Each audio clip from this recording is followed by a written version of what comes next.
Hello ನಮಸ್ತೆ ಎಲ್ಲರೂ ಹೇಗಿದ್ದೀರಾ ಚೆನ್ನಾಗಿದ್ದೀರಾ ಅಂತ ಭಾವಿಸ್ತಾ ಇದ್ದೀನಿ. ಎಲ್ರಿಗೂ ಮಕರ ಸಂಕ್ರಾಂತಿ ಹಬ್ಬದ ಆರ್ಥಿಕ ಶುಭಾಶಯಗಳು.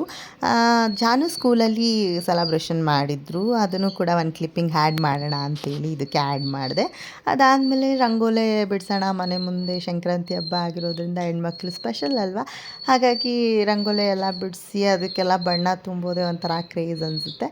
ನಾವು ಕೂಡ ಮನೆ ಮುಂದೆ ರಂಗೋಲೆ ಎಲ್ಲ ಬಿಡಿಸಿ ಕಲರ್ಫುಲ್ಲಾಗಿ ಕಲರಿಂಗ್ ಮಾಡ್ತಾಯಿದ್ವಿ. ನಾನು ಧೃತಿ ಇಬ್ಬರು ಸೇರಿಕೊಂಡು. ನನಗಂತೂ ತುಂಬ ಖುಷಿ ಈ ಹಬ್ಬಗಳಲ್ಲಿ ಈ ಥರ ರಂಗೋಲೆ ಬಿಡಿಸೋದು, ಹೊಸ ಬಟ್ಟೆ ಹಾಕೋದು. ನಾವು ಪುಟ್ಟ ಮಕ್ಕಳಿದ್ದಾಗೆಲ್ಲ ಸಿಕ್ಕಾಬಟ್ಟೆ ಬಿಡಿಸ್ತಿದ್ದೋ ರೋಡ್ಗಳಲ್ಲೆಲ್ಲ. ಇವಾಗ ಎಷ್ಟು ಸಾಧ್ಯ ಆಗುತ್ತೋ ಅಷ್ಟು ನಮ್ಮ ಮನೆ ಮುಂದೆನೇ ಬಿಡಿಸ್ಕೊಳ್ತೀವಿ. ನನಗಂತೂ ತುಂಬಾ ಖುಷಿ ಅನಿಸುತ್ತೆ. ಅದಾದಮೇಲೆ ಹೊಸ್ಲು ಪೂಜೆ ಎಲ್ಲ ಮುಗಿಸಿ ಸ್ನಾನ ಗೀನ ಎಲ್ಲ ಮಾಡಿಕೊಂಡು ಅದಾದಮೇಲೆ ದೇವರಿಗೆ ದೀಪ ಹಚ್ತಾ ಇದ್ದೀನಿ. ನಮ್ಮ ಮನೇಲಿ ಸ್ಪೆಷಲ್, ನಮ್ಮ ಮನೇಲಿ ಅಂತಲ್ಲ, ನಾರ್ಮಲಾಗಿ ಸಂಕ್ರಾಂತಿ ಸ್ಪೆಷಲ್ ಎಲ್ರಿಗೂ ಗೊತ್ತಿರುತ್ತೆ.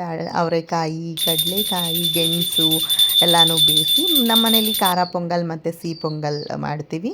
ಅದನ್ನು ಕೂಡ ಪ್ರಿಪೇರ್ ಮಾಡಿ ಪೂಜೆ ಎಲ್ಲ ಮುಗಿಸ್ತಾ ಇದ್ದೆ.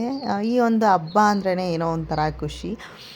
ಸರಿ, ಹೊಸ ಬಟ್ಟೆ ತೊಗೊಂಡಿದ್ದೆ, ಸಿಂಪಲಾಗಿ ತೊಗೊಂಡಿದ್ದೆ. ನನ್ನ ಹತ್ರ ಚೂಡಿದಾರ್ ಇರಲಿಲ್ಲ, ಈ ಥರ ವೇರ್ ಮಾಡೋಣ ಅಂಥೇಳಿ ತೊಗೊಂಡೆ. ಅದಾದಮೇಲೆ ಜಾನು ಸ್ಕೇಟಿಂಗ್ ಪ್ರಾಕ್ಟೀಸ್ ಮಾಡ್ತಾಯಿದ್ಲು.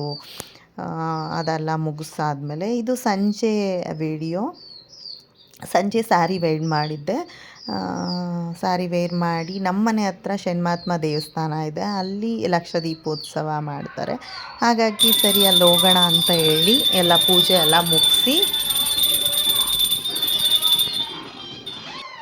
ದೀಪಕ್ಕೆ ಏನೇನೆಲ್ಲ ಬೇಕು ಲಕ್ಷ ದೀಪೋತ್ಸವ ಇದು ಮಾಡೋದಕ್ಕೆ ಅಂತ ಮನೆಯಿಂದನೇ ಎಲ್ಲ ರೆಡಿ ಮಾಡಿಕೊಂಡು ಅಲ್ಲೂ ಹೋಗಿ ಮಾಡ್ಬೋದು. ಬಟ್ ತುಂಬ ರಶ್ ಇರುತ್ತೆ ಅಲ್ವಾ, ಎಲ್ಲ ಜನ ಬಂದಿರ್ತಾರೆ ಅಂಥೇಳಿ ಮನೆಯಿಂದನೇ ಎಲ್ಲ ಪ್ರಿಪ್ರೇಷನ್ ಮಾಡಿಕೊಂಡೆ. 9 ದೀಪ ಹಚ್ಚಿ ದೀಪ ಹಚ್ಚೋಣ ಅಂಥೇಳಿ ಎಲ್ಲನೂ ಪ್ರಿಪ್ರೇಷನ್ ಮಾಡಿಕೊಂಡು ದೀಪ ಎಲ್ಲ ರೆಡಿ ಮಾಡಿಕೊಂಡೆ. ಆ ಗ್ಯಾಪಲ್ಲಿ ಒಂದು ಇನ್ಸ್ಟಾಗೆ ರೀಲ್ ಮಾಡ್ಕೊಳ್ಳೋಣ ಅಂಥೇಳಿ ರೀಲ್ಸ್ ಕೂಡ ಮಾಡಿಕೊಂಡೆ. ಹೆಣ್ಮಕ್ಳು ರೆಡಿ ಆಗೋದೇ ಒಂಥರ ಚೆಂದ ಅಲ್ವಾ. ನನಗಂತೂ ಈ ಫೆಸ್ಟಿವಲ್ಸ್ ಎಲ್ಲ ಬಂದಾಗ ರೆಡಿ ಆಗೋದು, ದೇವ್ರ ಮನೆ ಅಲಂಕಾರ ಮಾಡೋದಂದರೆ ತುಂಬಾ ಖುಷಿ ಅನಿಸುತ್ತೆ.